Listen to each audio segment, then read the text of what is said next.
En el nombre del Padre, del Hijo y del Espíritu Santo. Amén.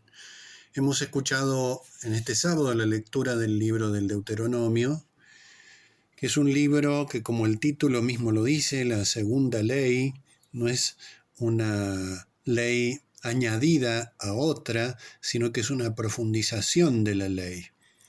Moisés, en estos grandes discursos que hace en el libro del Deuteronomio, exhorta al pueblo a vivir el vínculo con Dios desde lo profundo del corazón. Podríamos decir en cierto modo que es una interiorización de la ley que es enseñanza divina, que implica una respuesta, por eso también es imperativa. Cuando Dios revela su voluntad, no lo hace solo para que la conozcamos, para que sepamos cuál es, para que nos enteremos de sus cláusulas, sino para vivirla. Y entonces los discursos del libro del Deuteronomio, estas grandes homilías, estos grandes sermones, explicaciones, exposiciones que hace Moisés, tienen que ver con esto. Tienen un importante rasgo exhortativo, por supuesto, porque es vivir de manera conforme con la fe, que es la única verdadera manera de creer. En la lectura, en los versículos que hemos escuchado, que se leen en la mañana del sábado, Moisés habla al pueblo y le dice que Dios te ordena practicar estos preceptos y estas leyes, pero añade otra cosa: obsérvalas y practícalas con todo tu corazón y con toda tu alma. Es decir, la observancia de la ley, en primer término, es una observancia de corazón. Es escuchar su voz, es vivir conforme con esa voz, con esa palabra. A causa de la elección, son pocos versículos los de la lectura, pero tienen una gran importancia. ¿Por qué todo esto? ¿Cuál es la razón? ¿Cuál es el motivo? Ser propiedad exclusiva de Dios, es decir, la elección, la alianza. Y acá estamos en términos de la antigua alianza, pero pensemos entonces el significado que tiene para nosotros, que participamos de la nueva alianza fundada en la sangre de Cristo. En la obediencia a los preceptos divinos no es un cumplimiento externo, superficial, aparente, sino que es percibir en primer lugar la fuerza del amor divino electivo. Nos ha elegido. Y porque nos eligió porque nos ha amado. En la elección y el amor prácticamente son lo mismo. Y entonces Moisés, ya en el Antiguo Testamento, pensemos tantos siglos antes de Cristo, ya hace esta referencia que los profetas en la cual los profetas van a insistir una y otra vez. El fariseísmo, por ejemplo, uno de los grandes problemas es que desarraigó la ley de la caridad. La ley por un lado, el amor por otro lado. En el fariseísmo alcanzó un límite máximo, dando muerte a Cristo.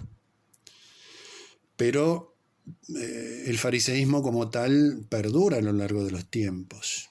Y sin llegar tal vez a un extremo, puede tentarnos o afectarnos sin que nos demos cuenta. Esta disociación, uno de los rasgos que tiene esa perversión. Disociar ley de amor. San Pablo va a decir que la caridad es la plenitud de la ley, porque el motivo del cumplimiento es el amor a Dios. Y entonces a veces nos puede pasar esto, y es un punto también para reflexionarlo en la Cuaresma. Amo a Dios, lo digo, lo pronuncio, lo siento, por así decirlo, y sin embargo no estoy dispuesto a cumplir su voluntad. Entonces un amor falso, un amor sin sustento, sin fundamento, sin sustancia. Digo amar a Dios, tengo un sentimiento que confundo con la fe.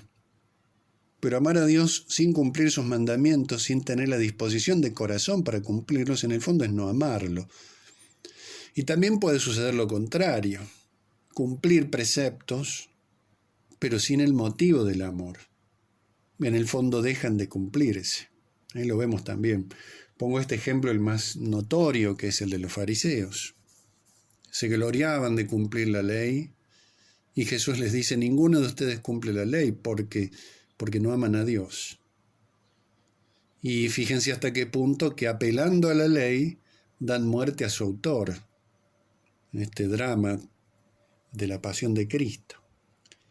Cuando se disocia lo que Dios ha unido, tarde o temprano surge un problema, y es un problema grave.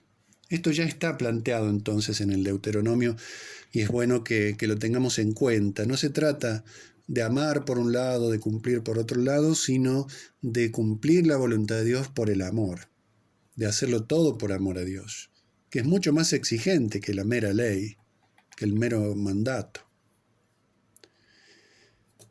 En el Evangelio, en el Salmo, precisamente, que es el Salmo 118, dedicado al tema de la ley, un salmo largo, prolongado, interesante para leerlo, hace referencia constantemente a esto. Se trata de un cumplimiento por amor. Fíjense que tiene, por ejemplo, una bienaventuranza, estos versículos que se leen en este día. Felices los que van por un camino intachable, los que siguen la ley del Señor.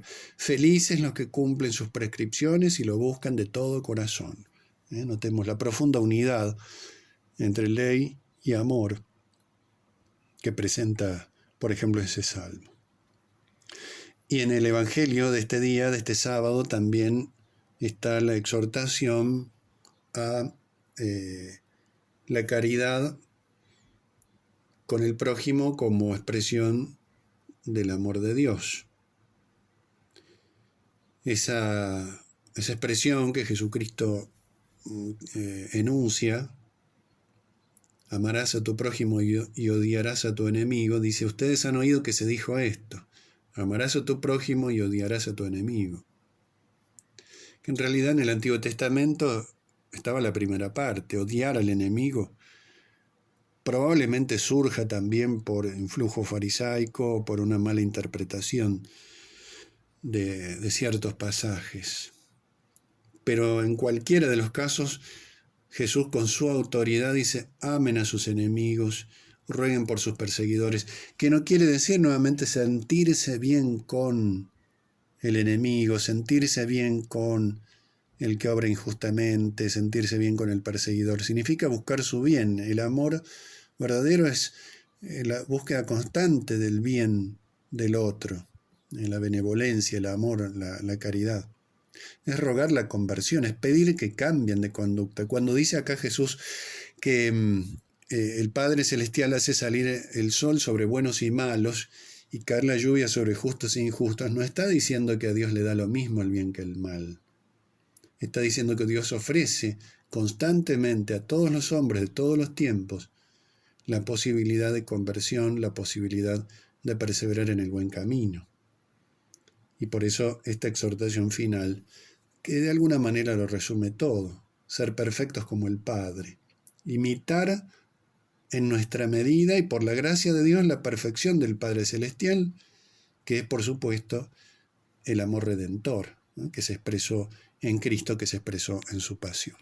Pidámosle al Señor entonces que nos conceda amarlo de todo corazón, que nos conceda cumplir con la mayor fidelidad su voluntad, para que podamos también nosotros recibir y vivir esta bienaventuranza, este camino, recorrer este camino intachable, la vida vivida para la mayor gloria de Dios. Y que la bendición de Dios Todopoderoso, del Padre, del Hijo y del Espíritu Santo descienda sobre ustedes y permanezca para siempre.